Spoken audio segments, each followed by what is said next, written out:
உங்களுக்கே இந்த கேள்விக்கு பதில் தெரியுங்க. நான் இதோ 5 வருஷம் ஆயிப்போச்சு. அவரு சொன்ன சொல் தவறாமல் அதே அந்த சொன்ன சொல்லல நிக்கணுமா இல்லையா? விடியல் தர போறாருன்னு சொன்னாங்க. அப்ப விடியல் தந்துட்டாருன்னு சொன்னா பேச்சு மாறினதா ஆயிரும் இல்லையா? அதனால அதை ஃபியூச்சர் டென்ஸ்லயே வச்சிருக்கிறாங்க. நீங்க உங்களுக்கே தெரியும், இப்போ 1ஆம் படை வீடான திருப்பரங்குன்றத்துல நின்றுகிட்டு 6ஆம் படை வீடான திருத்தணியை பத்தி நம்ம பேசுறோம்.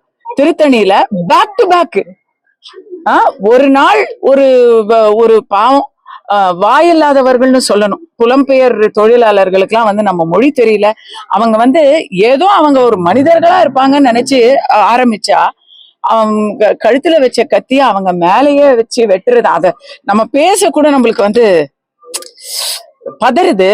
அதை பார்த்து அதுவே ஓயாத நேரத்துல அடுத்த நாள் ஜமால் என்கிற ஒரு முஸ்லிம் பெரியவர், அவருக்கும் அதே போல தாக்குதல், வெறி தாக்குதல்.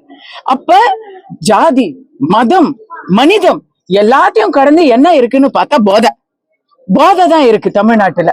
இல்லைன்னா நேத்து ஒரு இசையமைப்பாளர் எழுதியிருக்காரு, நீ அங்க என் ஸ்டூடியோ 10 வருஷமா இருக்கு, இந்த ஏரியால இப்ப வெளியே தலை காட்ட முடியல, பயமா இருக்கு, போலீஸ் அடிச்சா கூட சிரிச்சுக்கிட்டே இருக்காங்க அப்படின்னு சொல்றாங்க.